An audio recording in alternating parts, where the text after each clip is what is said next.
I grew up close to the sunny, sandy beaches of Southern California, so I got to build a lot of sandcastles, which I love to do. I had to build them close to the water because the water made the sand stick together, but that meant that when the first big wave of the high tide came in, my sandcastle always washed away. One of them is still standing. Sandcastles come to mind when I think about what I remember learning in school. I can only recall a handful of state capitals. The moles I couldn't wrap my mind around in high school chemistry have returned to being the furry little blind creatures to which I can relate. Although I scored in the 99.9th percentile in a national high school math competition, I can no longer plot X or Y on anything. I wouldn't recognize the quadratic equation in a lineup, nor can I tell you what it's used for. I remember missing the meiosis-mitosis question on my 10th grade biology exam. I never could keep those two straight. But in the 40 years since then, the question has not come up again even one time. When I think of the college exams I stayed up all night studying for, if I had to retake them today, I doubt I'd pass any of them. Some studies estimate the average person loses 90% of the information they learn in school. I've done my own informal research poll among family and friends, and I found a similar response, unless it was a subject they loved or continued to use in their lives, or they had one of those rare photographic memories. So is there anything I do remember from school? Actually, yes. I remember my 8th grade graduation dance because I had a huge crush on Dan Reed. He was late to math one day because he was out shooting a TV commercial. That's how cool he was. I, on the other hand, was a geek. I stood at least a head taller than every other girl in my class. I had glasses and braces, and as if that wasn't awkward enough, my mother had hand-sewn me a pale pink graduation dress to wear to the dance. In a day of mini skirts, she wanted me to be modest. The white lace scallop at the bottom of the dress fell very modestly below my knees. So there I was at the dance, hugging the walls, watching everyone out on the dance floor, especially Dan Reed. And then it happened. He was looking my direction. I checked around to see who we might be looking at, but it was just me standing there. Then he started walking towards me. My heart started racing as he held out his hand, looked me in the eyes, and smiling asked, "Marlene, would you like to dance?" Of course, I was too terrified to actually dance with him, and I made up some lame excuse. But inside my heart, I was dancing on clouds. The whole detailed event plays through my memory as clearly as if it had happened yesterday. Overall, the things I remember from school so many years ago are the feelings, the disappointments, the embarrassments, and the impressions that went into my heart, not what went into my mind. I earned straight A's in school, so I must have had all the necessary information in my mind at one time, but so much of it has washed away, just like my sandcastles. My school days were filled with information. The fact that I cannot tell you the difference between meiosis and mitosis is of no consequence to the world. But today is different. Today the buzzwords are high order and critical thinking skills. We administer SAT reasoning tests to our students so they can demonstrate their proficiency in rejecting all beliefs that cannot be backed by hard evidence. We train kindergartners to rely on that which can be seen, touched, and measured. Emotional thinking is frowned upon. Scientific reasoning reigns supreme, which is why we are living in dangerous times. Hans Christian Andersen wrote a little story 150 years ago warning us of the very danger we're facing. Disney's Frozen is based on this story, but if you've read Hans Christian Andersen's The Snow Queen, you know the movie is much different, and they left this part of the story out altogether. So I think it's worth taking a few minutes to revisit the story as Hans Christian Andersen told it. Long, long ago, there lived a hobgoblin, a demon really, who one day made a mirror that had a particular power. Everything that was good or beautiful that was reflected in it was made to look small and ugly, while everything that was bad or ugly was magnified, and every little fault could be plainly seen. The scholars in his demon school carried the mirror all over the world until there wasn't a land or a people who had not been looked at in this distorted mirror. They thought it would look even funnier if they could carry it high up into the heavens to look at the angels in it, but the higher they rose, The slipperier the mirror became until it slipped from their fingers and crashed to the earth, shattering into millions of pieces. Now the mirror caused even more unhappiness, for if a speck no larger than a grain of sand lodged in a person's eye, it had the property of the whole mirror, and they viewed everything the wrong way. They could neither see rightly nor justly, and even worse, if a tiny shard entered the heart grew as cold as ice. The pieces soon covered the whole earth. The demon laughed so hard at the mischief he had caused that he nearly split his sides. Now in a large town lived two poor little children who loved each other dearly. Kai and Gerda often played under the red rose bush that grew near their homes. One day, just as the clock struck 12, Kai said, "Oh, something has struck my heart, and it feels like there's something in my eye." When Gerda asked what was wrong and started to cry, Guy mockingly told her to stop crying because she looked so ugly when she cried. There was nothing wrong with him. "But look," he said, "look at the worm on that rose, and why is that rose crooked? And what an ugly little box they grow in." He kicked the box and ripped off the two roses as he ran off to play with the boys. By and by he began to make fun of the townspeople, and the people laughed and thought that he was very clever. He now thought the picture books and stories his grandmother told were very stupid. One day as he was playing on his sleigh, a large white sleigh carrying a white figure wrapped in white fur circled the field. Kai was intrigued, grabbed hold of the back of the sleigh, and off they flew. Faster and faster they went. He tried to let go, but he couldn't. He was afraid and tried to pray, but all he could remember were his multiplication tables. At long last the sleigh stopped, and the driver stood up. She was tall and beautiful, a snow queen. She opened her warm fur coat for Kai to snuggle in. "Are you still cold?" she asked as she kissed his forehead. Although his heart was now almost a lump of ice, he somehow no longer felt cold or afraid. He thought the face of the Snow Queen was the most beautiful he had ever seen. He could imagine nothing more perfect. He proudly told her he could do arithmetic as far as fractions in his head, and that he knew the number of square miles and number of inhabitants in the country, and the Snow Queen smiled. Off they flew again, over woods and lake, over sea and land, and Kai felt perfectly safe. Meanwhile, little Gerda didn't believe what the townspeople said, that Kai must have drowned in the river. She set off to search for him, and after a hard and difficult journey, arrived at the magnificent ice palace of the Snow Queen. There were hundreds of empty, vast, and cold rooms in the palace, all made of drifted snow. The largest hall stretched for several miles, and in the midst of this empty, endless hall of snow was a frozen lake, and there, in the center of it, stood the Snow Queen. She called the lake the Mirror of Reason, and said it was the best, and indeed the only one in the world. When Gerda finally found little Kai, he was quite blue with cold, almost black, but he didn't feel it, for the Snow Queen had kissed away his icy shiverings. There he was, dragging sharp, flat pieces of ice to and fro, trying to get them to fit together in different ways. It was the icy game of reason he was playing, and in his eyes the figures he created were very remarkable and of the highest importance. Yet, try though he may, he could not create the one figure he desperately wanted to make.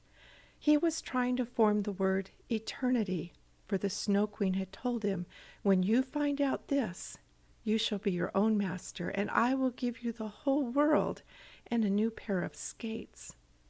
Gerda ran to Kai and threw her arms around his neck. "Kai, dear little Kai, I've found you at last." But he sat quite still, stiff and cold. Then Gerda wept hot tears that penetrated his heart and began to melt the lump of ice, until Kai also burst into tears, washing away the speck that had lodged in his eye. "Gerda, where have you been, and where am I?"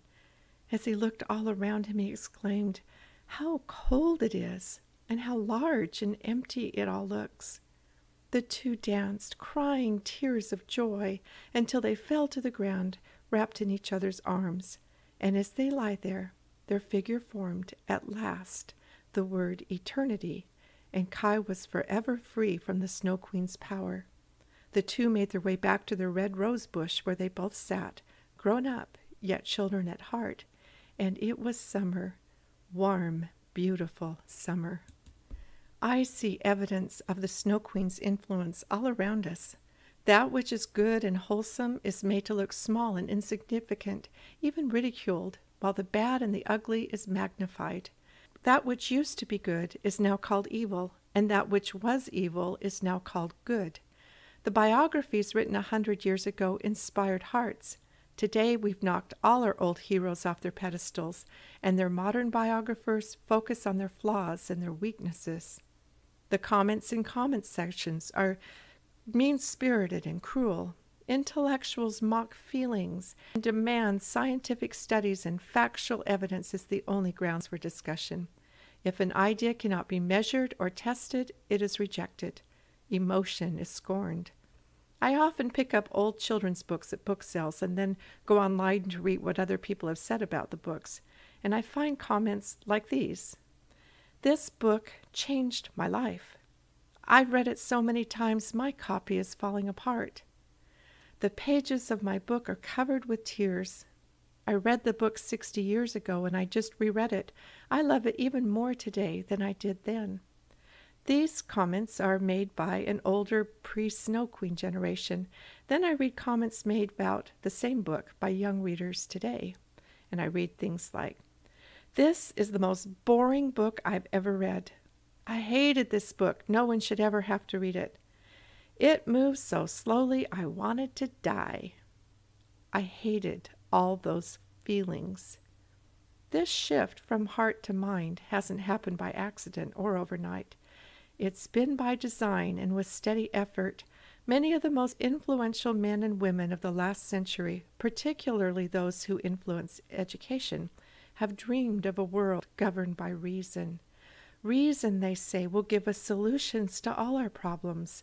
Reason can give us a new moral code that's more realistic and practical. And what reasonable person would ever think war is reasonable? Their philosophy can be summed up with these words found in a humanist manifesto. Reason and intelligence are the most effective instruments that humankind possesses. There is no substitute. Those sound like Snow Queen words, don't they? The experiment has gone on long enough to see the results, and the result is the world has turned upside down. It's a grave mistake to train the intellect of a child before we have tended to his heart.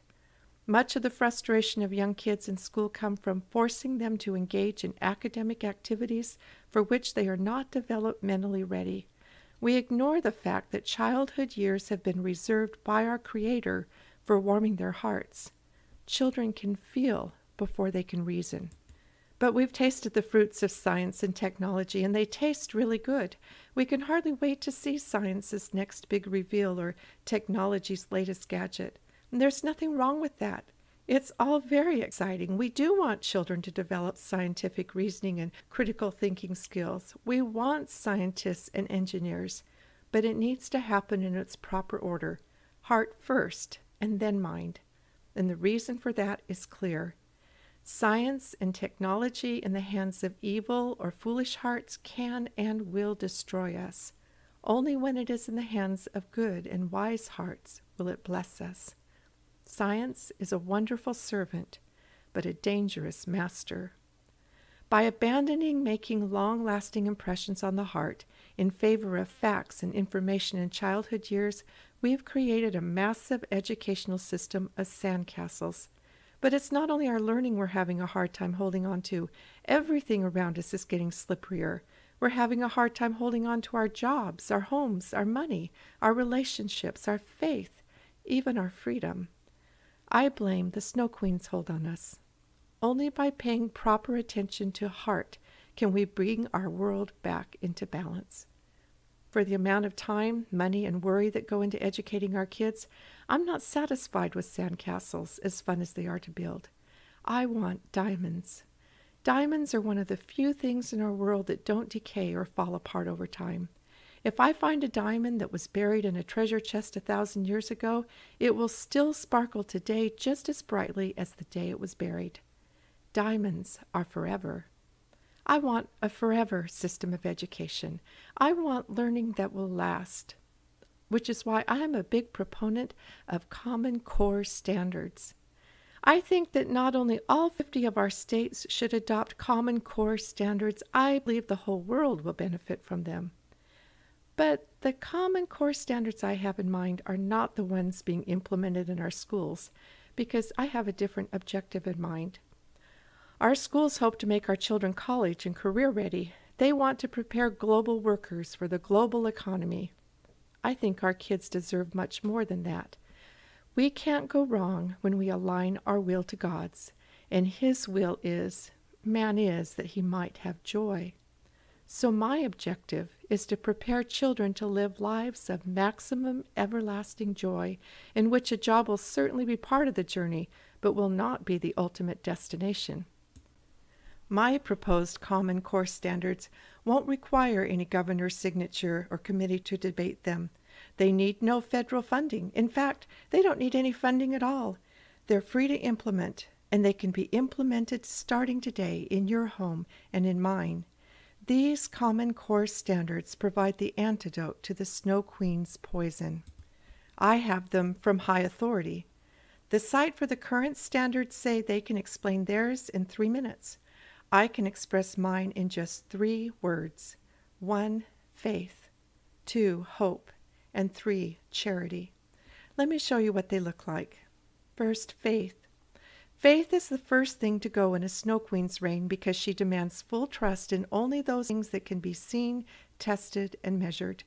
Faith, on the other hand, requires us to trust in a higher force or power that usually can't be seen and often asks us to suspend reason. Reason would have had the children of Israel surrender to Pharaoh's army. What possible chance did they have? Only faith would have thought of parting the Red Sea so they could cross safely on dry ground. The world seeks truth by reason. God teaches, there is a spirit in man, and the inspiration of the Almighty giveth them understanding. And He reveals that understanding of truth with a feeling, a burning in our hearts. We feel when something is right. In our day we see men ever learning, but never coming to a knowledge of the truth.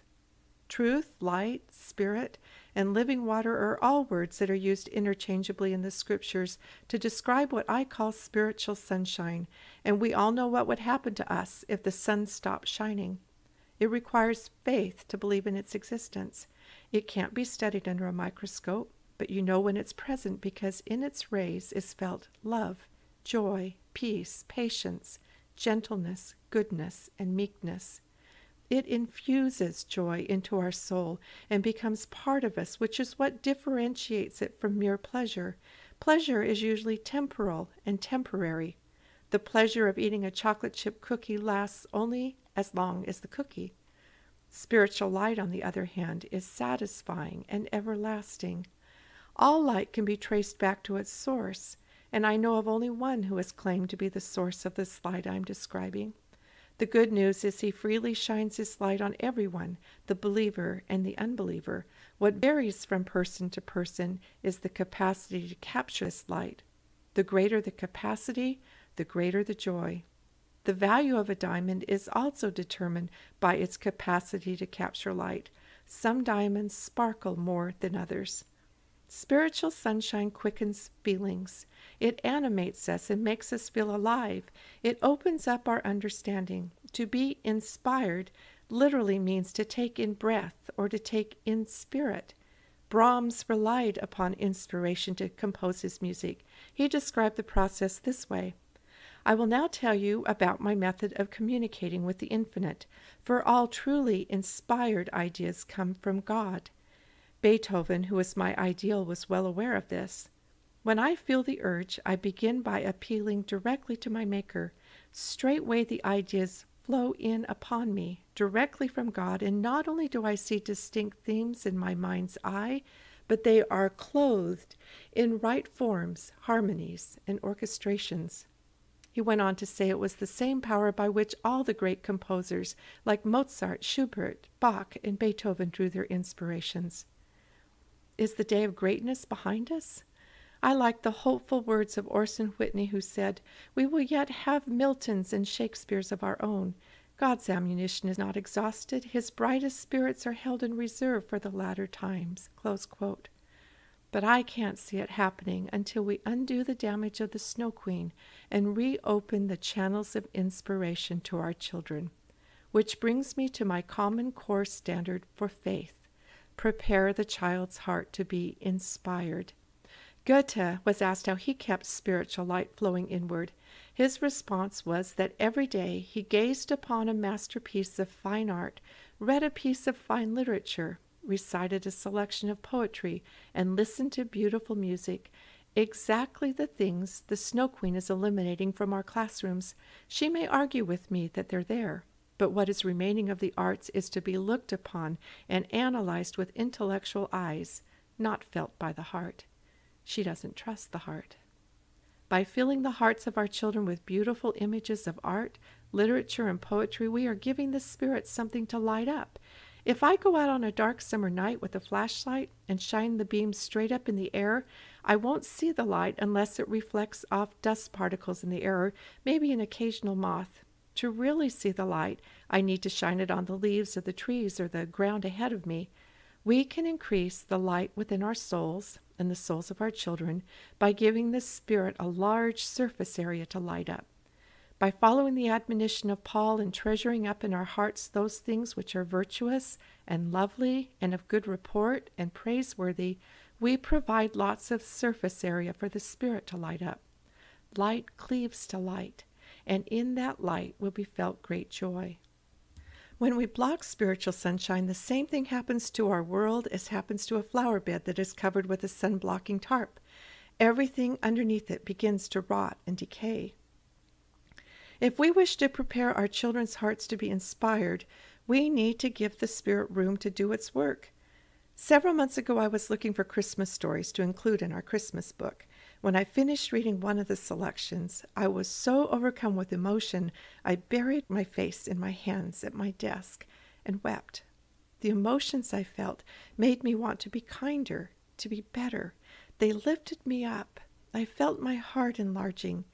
The book itself was not a literary masterpiece. It was sentimental and predictable, no action scenes or compelling conflict to resolve. There were even hints of political incorrectness. Despite all these things, I felt my soul being filled. Had I read the book in school, I'm sure I would have been asked to pinpoint character, plot, and setting. I may have been asked to search for and circle use of literary devices such as alliteration or compare and contrast two of the characters. I might have been required to identify and analyze what words the writer used to evoke emotion. I'm sure I would have been given a list of questions to answer about the text, and in the process it would have killed the spirit of the story. The letter killeth, but the Spirit giveth life. When heart work is going on, often silence is the best teaching method. The deeper a message travels into the heart, the fewer words there are to describe the feeling. The ocean, at its greatest depth, is silent, and the Spirit communicates with the deeps of our souls. Allowing room for the Spirit to work is a big part of applying the Common Core standard of faith, preparing our children's hearts to be inspired. As we make room for the Spirit to work, we'll keep spiritual sunshine flowing in our world. Second, hope. Hope has been the second casualty of the Snow Queen's reign. Hope is an expectation or desire for something better and is what keeps us moving forward. Hope is dependent on vision. Where there is no vision, the people perish. Nothing has ever been created or accomplished that didn't first exist as an image or as a vision in someone's heart. In the excitement of filling our children's minds with facts and information, stories have been left behind. Yet it's the stories that give vision to our hearts. They illustrate life. They set dreams in motion. Our children need to clearly see all the possibilities of life, and for the most joyful life, they need to see what good looks like. The Snow Queen may argue that being pure is old-fashioned and unreasonable, but it's the diamond of greatest purity that is the most prized. The flawless diamond is virtually incorruptible. The world's vision for our youth is not the Lord's vision. I'm not alone in the belief that his long-awaited kingdom is about to be established here upon the earth. This is not the day for building sandcastles. We are coming closer to the day, quote, when Zion's sons and Zion's daughters, as famed for intelligence and culture, as for purity, truth, and beauty, polished after the similitude of a palace, will entertain kings and nobles, yea, sit upon thrones themselves, or go forth like shafts of light from the bow of the Almighty, as messengers and ambassadors to the nations.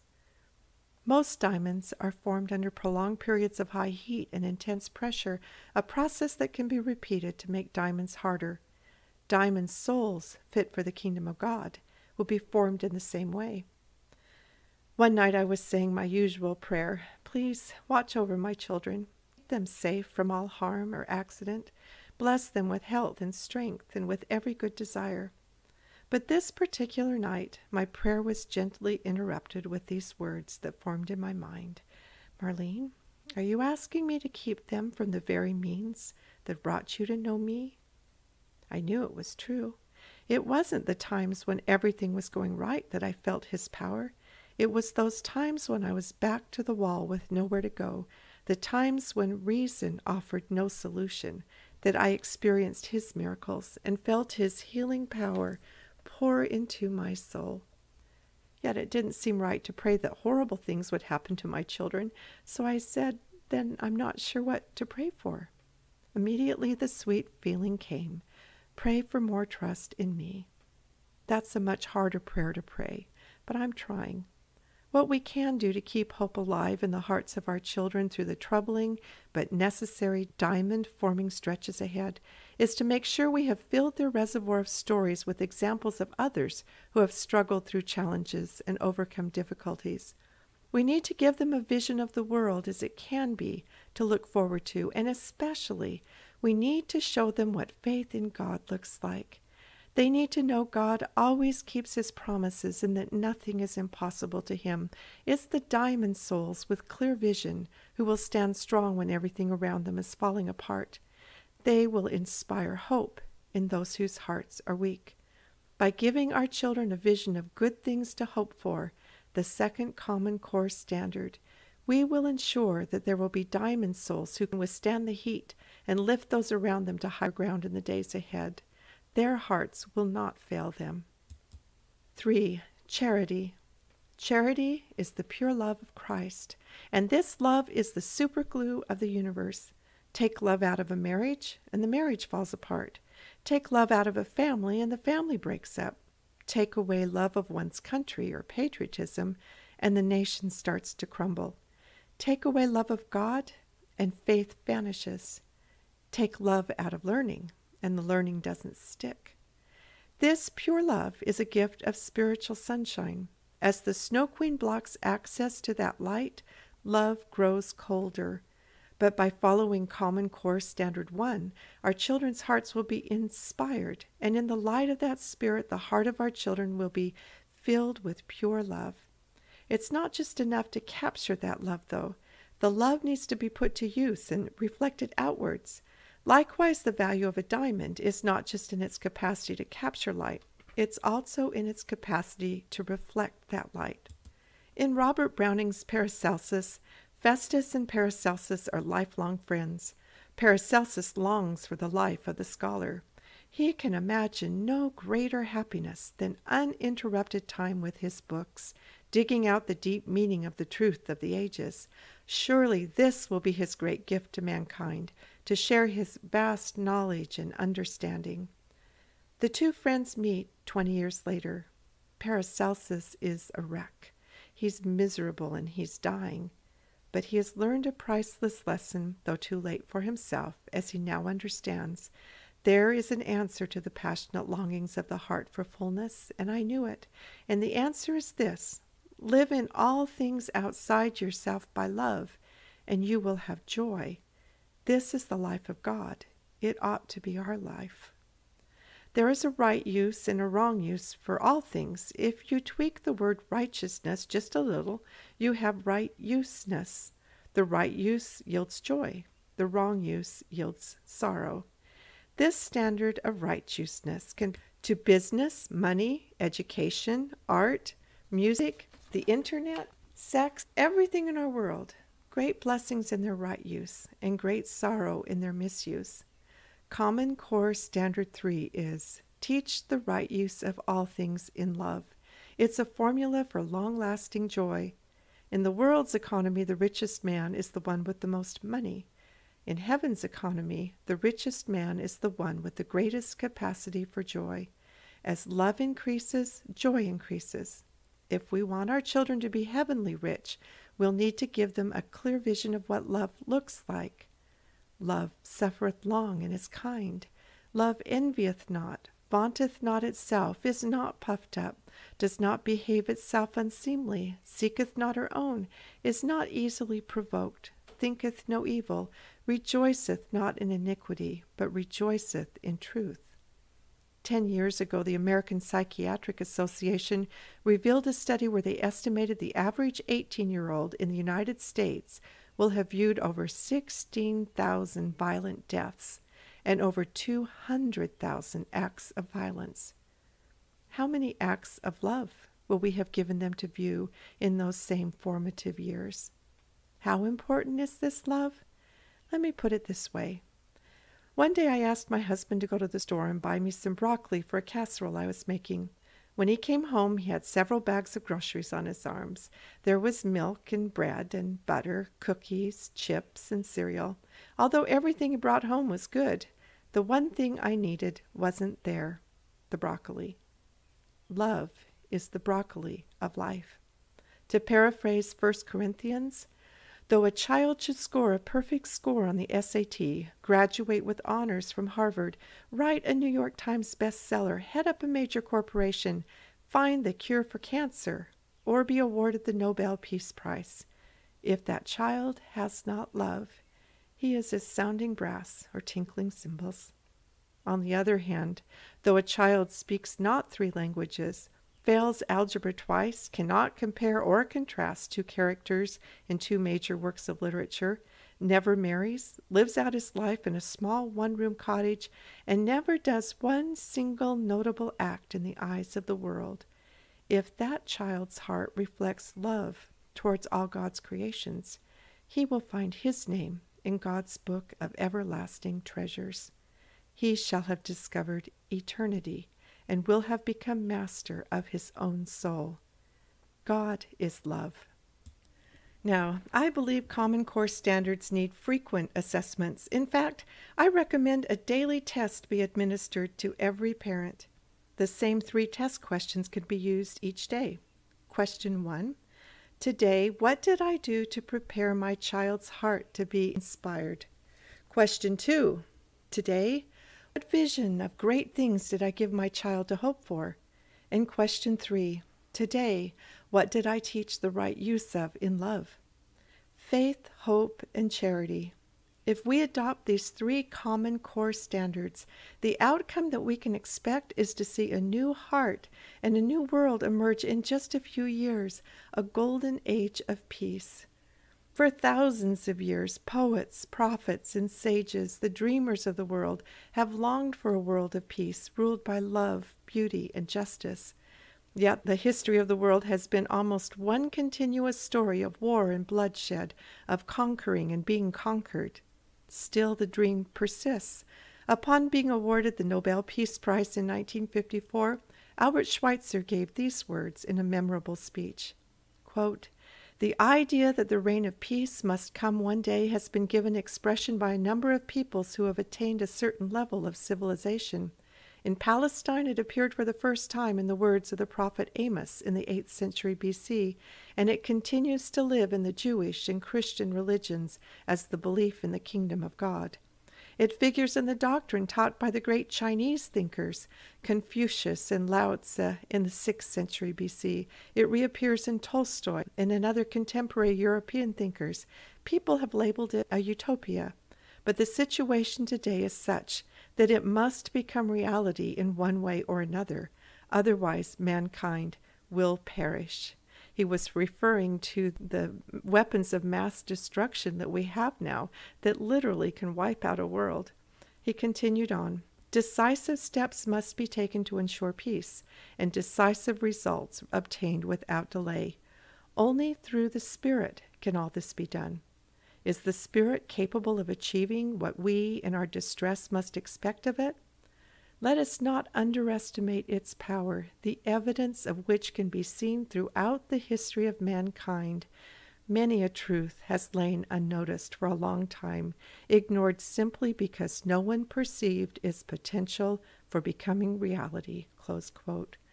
To borrow words from another dreamer, quote, what shall I say to awaken in your hearts the desire to realize this glorious anticipation?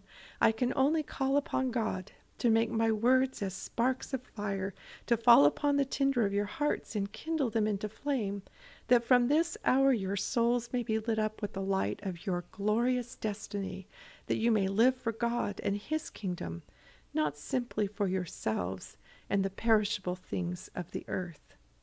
Or in other words, to live for diamonds, not just sandcastles. Do you remember the magic eye books that were popular a few years back? When you looked at the pages, they looked just like random designs, but if you looked at them long enough and in just the right way, a clear 3D image would suddenly pop out at you.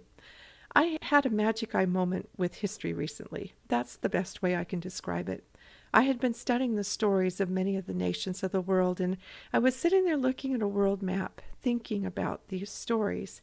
And as I looked at each country one at a time, I noticed how many of them seemed to have a time in history when they took center stage, so to speak, with the spotlight shone on them. And in that light, they left a lesson for the world, and then they faded into the background, and another nation took its turn and took the spotlight, left a lesson, and faded back. I thought about the lessons that I learned from each of these. From ancient Greece, I learned beauty. Ancient Rome, law and justice. China, respect for elders and honoring ancestors. From France, equality and equal justice. Israel, the Hebrews, the fatherhood of God and liberty in God's law. From the Saracens, I saw love of learning. India, the power of peaceful measures. Africa, I see a simple and a pure faith emerging. From the Native Americans, a reverence for nature. England, refinement through literature. Holland, Scotland, and Ireland, that liberty is worth dying for. You know, it was primarily Irish and Scotch blood that flowed in the veins of our early patriot fighters. Other nations left behind painful lessons. They showed us the misery and suffering under the hands of tyranny and oppression. They taught us about the cruelty of greed and corruption in nations whose highest ideal is gold. They displayed the savagery and the barbarism, the rot and the decay when spiritual darkness set in. Some people are offended at the thought of American exceptionalism. I'm not. I say to the world, we are exceptional because we are your children. Admittedly, lately we have behaved as spoiled children always do who are lavished with too many unearned gifts. But please, give us another chance. Let us turn our hearts once again to you, our fathers, and learn from your stories all the lessons you have taught us. And from these many stories, let us, for the first time in human history, gather them into one great whole, e pluribus unum, out of many one. But there is one story, one lesson, one truth that has not yet been brought to center stage for all the world to see. Maybe America has not yet had her chance to shine. Maybe this final story before ushering in an era of peace will be ours to tell. Interestingly, it's a story embedded deeply in the spirit of the German people, and according to the 2000 census, there are more Americans with German roots than any other single nationality. In fact, Wagner, the great German composer, set the story to music. It's a story found in part in the Nibelungenlied, and it briefly goes like this. In the Rhine River lived 3 beautiful maidens, the Rhine daughters. Carelessly one day they lost the gold that had been entrusted to them by their father. They knew whoever molded the gold into a ring would have all power upon the earth, save love. The hideous little creature, Alberic the Nibelung, who seized it, laughed wickedly. "What do I care for love if I have all the gold I want?" Under his cruel power the people cried out, "That wretched Alberic with his ring of gold has made us all slaves. With it he drives us down into the earth to get more gold. This curse of gold has filled our world with despair." The gold ring passed from one owner to another, causing misery to all who possessed it, until it came into the hands of the beautiful and noble Brunhilde, who courageously returned it to the rightful owners, the Rhine daughters. At long last, gold no longer held power over the hearts of men. Hurry, worry, falsehood, greed, and envy vanished from the earth. Anxiety disappeared from the brows of the tired fathers. A new happiness came into the eyes of the mothers. A greater power than gold had come to rule the world, and that power was love. You, young mothers and young fathers who are closest to the hearts of the rising generation, the heavens are watching you, and the earth is waiting for you. May we adopt a new common core standard. If we will prepare the hearts of our children to be inspired, if we will give them a vision of wonderful things to hope for, and if we will teach them the right use of all things in love, we will yet see the rising of that city shining upon a hill, seen in vision by our pilgrim fathers and our ancient prophets. And the Gentiles shall come to thy light, and kings to the brightness of thy rising, saying, "Teach us your ways, that we may go home and teach our people." And righteousness will flood the earth, just as Isaiah prophesied. And our sons and daughters, and their sons and daughters, will be found singing songs of everlasting joy.